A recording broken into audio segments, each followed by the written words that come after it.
Bonjour à tous et à toutes, ici Nicolas de Montréal. On est mardi après-midi et la vie est belle. J'ai une cliente qui vient de partir, une artiste pour qui j'ai fait le site internet. Et là, je prends une petite pause. Depuis ce matin, je travaillais sur des photos que j'ai faites la semaine passée. J'étais encore à faire des retouches de photos avec le docteur G. Et là, c'est presque fini. Et il est presque 3 heures, donc je vais travailler encore un petit peu. Et je vais attendre Martha. Ce soir, on aimerait mettre un point final à des petits détails, là. Mettre les toiles sur les murs, aller porter ce qui nous reste de choses inutiles dans le locker en bas pour libérer l'appartement au maximum. Après ça, il va encore rester des petites choses, des petits détails, encore des étagères, trouver des meubles. La télévision n'est pas encore posée. Mais dans l'ensemble, ça prend forme.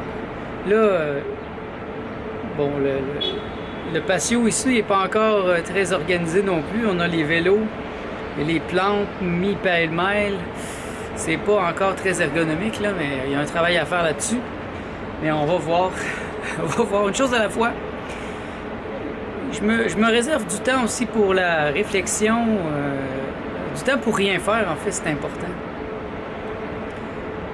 J'ai souvent parlé de ce sujet, hein, la l'oisiveté créatrice. Pour moi, c'est important d'avoir des moments où je fais rien. Même si je suis stressé pour aller chercher assez d'argent pour payer mon appart, le stress et la peur ne sont pas assez forts pour m'obliger à travailler le vendredi. Et ça, je vais y tenir. À moins qu'un jour, ça soit vraiment impossible, là, mais pour moi, c'est vital d'avoir le vendredi où je fais rien. Je peux faire quelque chose, mais j'ai rien à mon agenda. J'ai pas rien de prévu. Donc, je me lève et je fais ce que je veux, selon ce que je veux. Et si je veux rien faire, je fais rien. Et si je suis inspiré à faire quelque chose, je fais quelque chose. Ça fait longtemps que j'ai pas fait des choses très personnelles au niveau de la création, à part ces vidéos. Un certain temps, je travaillais beaucoup sur mes livres. Donc, dès que j'avais du temps, je travaillais sur mes livres. J'écrivais des livres. Je faisais de la musique à une autre époque. Et là, je suis plutôt tranquille. Ça me surprend même des fois de me voir aussi tranquille, aussi peu préoccupé par l'aspect mondain, aussi peu préoccupé par la reconnaissance, en fait. Je me dis, l'important c'est que je fasse de mon mieux et je suis pas obligé de travailler comme un fou pour faire des livres, faire plein de choses, pour me faire aimer, pour me faire connaître. Je pourrais, mais si l'inspiration me dicte au contraire de rester à ne rien faire ou aller marcher avec Martha, il me semble que c'est la chose la plus intelligente à faire. Et ça, c'est difficile pour beaucoup de gens, ça j'en suis certain, parce que on est dans une société ici, en tout cas en Amérique du Nord, où il faut faire des choses. Il faut aller vite, il faut faire des choses, il faut toujours être occupé, il faut toujours avoir son cellulaire, il faut être accessible 24 heures sur 24, même pour des choses qui n'ont aucune importance. Souvent, je vais suggérer à Martha de laisser son téléphone ici. Rarement, elle va le faire. Quand on va marcher, même le matin, quand on va faire du vélo, est-ce qu'il y a quelqu'un qui va l'appeler à 6h30 du matin? Non. Alors, je pense que c'est important de laisser son téléphone ici. Et je pense que c'est important de ne pas toujours être disponible. Être disponible pour soi-même, ça c'est important. Être disponible pour son être. Mais être disponible pour tout le monde, ça m'arriverait souvent que je réponds même pas au téléphone. Je dis, si c'est important, la personne va me laisser un message. Donc si vous m'appelez et je réponds pas, ça veut pas dire que je suis pas là. Ça veut peut-être dire que j'ai pas le goût de parler. Laissez-moi un message. Je vais vous rappeler. je ne crois pas à cette idée saugrenue d'être toujours disponible. Et ça, c'est beaucoup la nouvelle génération. Parce que moi, quand j'étais jeune, c'était pas comme ça. On avait des téléphones avec un fil, donc il n'y avait pas vraiment un cellulaire. Il n'y avait pas cette idée de toujours avoir des textos, de toujours avoir son cellulaire avec soi. Et je me rappelle, il y a quelques années, quand j'ai rencontré une femme qui était beaucoup plus jeune. C'était la première fois que je rencontrais une femme qui avait un cellulaire comme ça et qui l'utilisait comme à outrance, comme bien des gens aujourd'hui. Et c'est ça, elle passait son temps à texter. Et elle a emmené son téléphone dans le lit juste quand on était sur le point de faire l'amour. Et là, elle textait, elle recevait des textos. Je me suis impatienté, je lui ai dit, si tu veux texter, on va arrêter ça là. Si tu veux être avec moi, ben laisse ton téléphone, ferme ton téléphone, ou tout au moins, je te l'amène dans le fond du salon, à l'opposé complètement de la maison. Elle a accepté, c'était très difficile pour elle. Elle est restée avec moi et on a fait l'amour. Mais ça l'a brisé beaucoup l'énergie. Et ça, c'était nouveau pour moi, c'était étrange. Elle était disponible 24 heures sur 24 pour ses textos. Et souvent, les textos, c'est pas très important. Quelqu'un va dire « Salut, comment ça va? » Et puis, ça finit là. J'ai pas besoin d'être accessible pour ça. Et moi, je préfère rencontrer les gens en personne que de faire des longs textos. D'ailleurs, je ne texte pas. C'est même difficile pour moi d'écrire des courriels. Je préfère rencontrer la personne ou l'appeler, parler directement, parce que taper à la machine, je fais ça toute la journée, c'est mon travail, donc je ne fais pas en plus me taxer d'aller passer plus de temps à parler à des gens par texte, à des gens qui peut-être ne seront jamais mes vrais amis, ils ne seront jamais dans ma vie. Donc, c'est pour ça souvent, même si vous m'écrivez pour me poser des questions, l'effort que ça me prendrait pour vous écrire la réponse, ben, je préfère le mettre dans une réponse verbale comme ça, dans une vidéo. C'est très facile pour moi, l'aspect verbal. Les idées viennent, je peux les partager. Sinon, moi, j'ai pas de technique, donc je tape avec 2 doigts et c'est long. Je l'ai déjà fait, je peux le faire. J'ai écrit des livres, mais ça a été très, très difficile, cette étape d'écrire le livre. Pas le rédiger, parce que le rédiger, moi, je vais m'asseoir dans un café ou je vais écrire directement dans un cartable. Et là, je le fais retaper. Mais après, l'étape de la correction, ça, c'est long. D'ailleurs, puisque je parle du sujet, c'est un moment intense, très intense pour moi, et je ressens le désir de recommencer à écrire. Il y a peut-être 6-7 mois, j'ai arrêté d'écrire mon journal. C'est à peu près au moment où j'ai commencé ce vlog. Et c'est comme si les mots se sont taris au niveau de l'écriture. Et de toute façon, je le faisais comme ça presque à chaque jour avec mon vlog, de parler de moi, de mes émotions, de ce que je vis. Mais là, ce matin, je me suis acheté un nouveau cartable et je vais recommencer à écrire. C'est un moment intense, il y a beaucoup d'anxiété par moment, de choses qui se passent dans ma vie, de choses que je laisse, des gens que je quitte. Et dans ma famille, aussi en fin de semaine, c'était difficile, il y a des tensions entre eux. Ils se voient plus souvent que moi. Moi, je suis un peu extérieur, donc je suis ami avec tout le monde. Il y avait des tensions et ça, c'était un peu difficile. C'était beaucoup d'émotions de leur part. Moi, je regarde ça, j'essaie de leur suggérer comment agir. C'est pas toujours facile de voir les gens qu'on aime souffrir et se détester ou se parler, en tout cas mal percevoir quelque chose que quelqu'un a fait. Et c'est vrai que c'est plutôt difficile quand ça fait longtemps qu'on est dans la vie de quelqu'un. Il peut y avoir parfois des choses qui nous sont reprochées, qu'on a fait à d'autres époques de notre vie. De ma vie, je parle de ma vie parce que certaines personnes me reprochent des choses que j'ai fait il y a très très longtemps.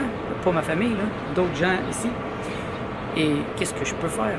Il y a 10 ans, il y a 15 ans, j'étais quand même moi-même, mais j'ai grandi.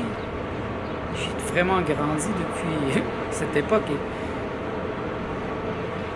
moi, je suis de ceux qui ne pardonnent pas, mais qui comprennent. Un peu comme Anonymous. Je ne pardonne pas, mais je comprends. Je pense que le pardon, surtout le pardon chrétien, c'est un peu un geste niais.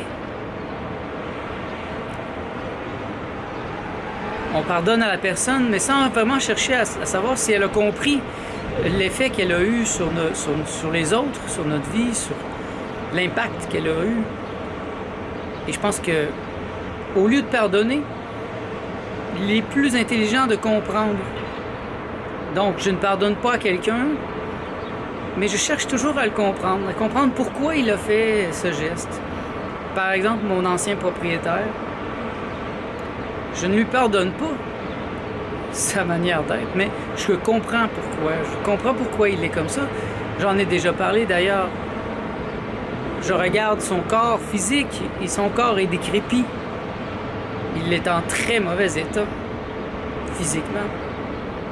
Et il m'avait déjà dit que son propre appartement, lui, était aussi décrépit. Donc, je comprends. Il applique ses règles à lui-même. Je ne peux pas l'obliger à appliquer des règles différentes pour moi, puisque pour lui, c'est normal de vivre comme ça.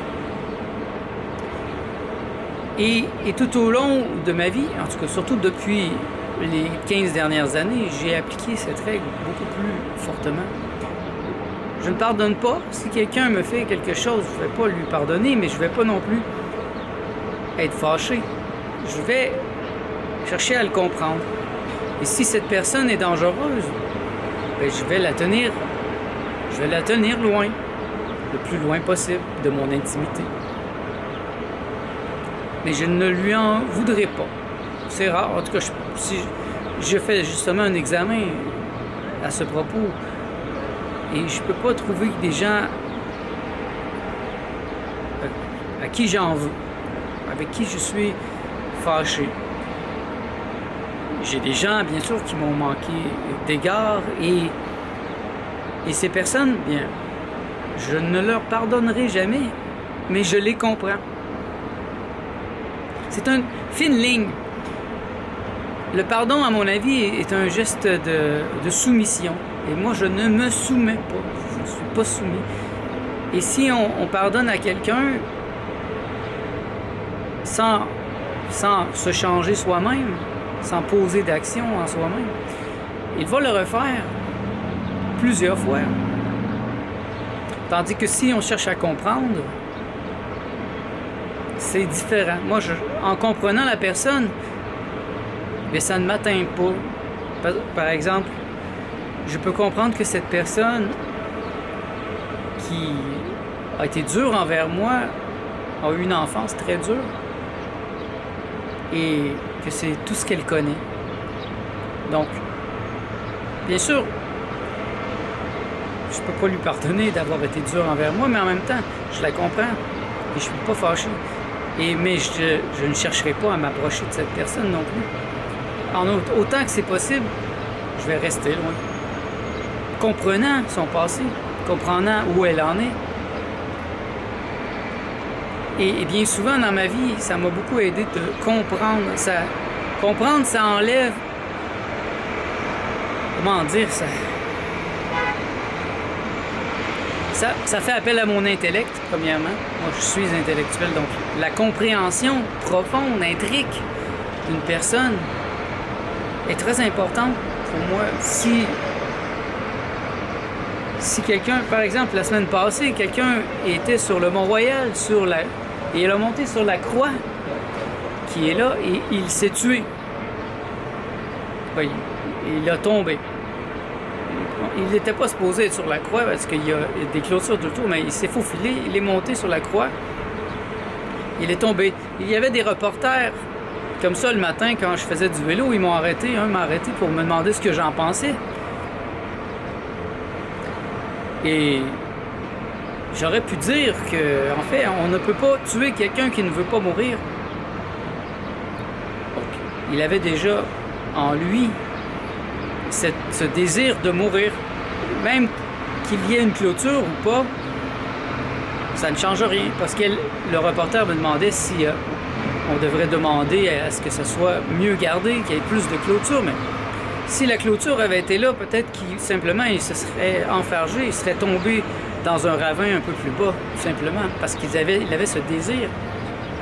Donc, si je sais que cette personne a le désir profond de mourir, je ne vais pas la considérer de la même manière que quelqu'un de normal qui ne voit pas que certaines personnes ont un désir de mourir, que même si on le protège, on le surprotège, ben il va trouver le moyen de mourir.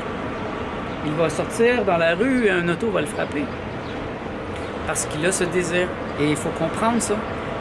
Quand quelqu'un est prêt à mourir, il faut l'aider à mourir au lieu de le garder en vie contre son gré. Donc il faut comprendre la psyché profonde de cette personne. Et c'est un vrai travail profond c'est un travail très, très ardu de faire comprendre aux gens autour de moi ma perception du monde, ma compréhension du monde. Et de m'assurer que lorsque je vais mourir, quand je vais me séparer de mon corps pour autrui, et je vais entrer dans mon corps pour soi, de m'assurer que les gens autour de moi ne seront pas des malades d'émotions qui vont tout gâcher le processus. Et qu'au contraire, ça soit des gens sages, un peu comme les sages tibétains qui s'assoient au chevet du mort et qui lui lisent le livre des morts tibétains pour l'aider à traverser de l'autre côté, puisqu'il a choisi de traverser. Au moins qu'il le fasse en conscience.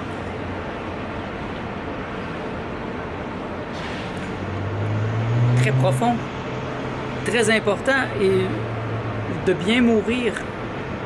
Je n'ai aucun désir de mourir bientôt, mais un jour ou l'autre, je vais quitter la Terre. Et ce jour, il faudra que j'ai mis dans ma vie des gens intelligents dans l'être, étriquement. Donc, que ce soit des gens qui m'aident à être plus moi-même que moi-même, et non à être plus eux-mêmes ou à être une autre partie d'eux-mêmes. Le grand danger. Le grand danger, c'est que la majorité des gens nous considèrent, ou vous considèrent, comme des objets qui peuvent être bougés comme ça, qu'on peut utiliser. Moi, je ne veux pas être un objet qu'on utilise. En autant que ça soit possible, parce que dans le monde ici, sur la Terre, il y a des forces extrêmes, des grosses forces auxquelles je ne peux pas résister, comme une tornade. Les maîtres du monde, présentement, les gens qui ont les 1%, qui possèdent 99% de l'argent, ont très bien ficelé le monde pour nous obliger à travailler. Je pourrais arrêter du jour au lendemain, mais je pourrais être dans le trouble. Et je peux conserver aussi dans mon esprit l'idée que je ne participe pas au système, ou je participe le moins possible.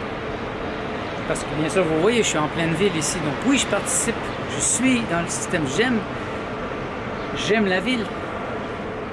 Mais pourquoi y aurait-il toujours cette mafia qui vient nous taxer, nous faire payer plus pour nous faire travailler plus? Parce que plus on travaille, moins on se rebelle. Ça explique pourquoi je ne veux rien posséder. Pas d'auto, pas de maison. Quand je dis le loyer ici, plusieurs me font un saut. Ils me disent, ben, tu serais bien mieux d'acheter une maison. Avec ça, au moins, ça t'appartiendrait. Oui, bien sûr. J'aurais tellement de responsabilités, d'une part, Parce qu'un condo, bien sûr, un condo, ça a l'air beau, mais il y a plusieurs condos dans un condominium, mais il faut faire des réunions, il faut participer à des frais communs, il y a des réparations, il y a des responsabilités, il faut former un comité, il faut emprunter l'argent à la banque pour acheter la maison. Un paquet de choses que je ne veux pas, je veux la paix. Laissez-moi tranquille. Non merci. Non merci. Voilà, c'est mon message à l'appareil manipulateur plutocratique. Non merci. Oui à moi-même, je me dis un oui absolu. Un oui total, un oui à ce que je suis. De toute façon, il est impossible d'amener avec soi des possessions dans la mort. Pourquoi s'alourdir? Il faut que je fasse confiance à mon être. Et c'est pourquoi je vais vivre ici dans un appartement où je n'ai aucune responsabilité. Je paye mon loyer et laissez-moi tranquille. Je ne veux pas emprunter d'argent à la banque. Je ne veux pas posséder une auto pour devoir payer des assurances, avoir besoin d'un parking, avoir besoin de ci, de ça, faire des réparations, toujours me préoccuper du parking dans la rue. Vous voyez, ça peut devenir complètement hallucinant. Je veux avoir la paix. Et j'en reviens à ce message, donc j'ai commencé un peu le thème aujourd'hui, c'est ça. Je veux être tranquille. Je veux avoir le moins de responsabilités possible et je veux être dans l'oisiveté créatrice. Et je trouve que je le fais très bien.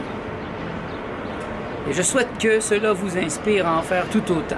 Mes amis, vous n'avez rien à faire, il n'y a rien à faire. C'est une illusion. Vous n'avez qu'à être. Soyez à 100%. Soyez férocement. Merci d'être à l'écoute. On se revoit dans le prochain vlog.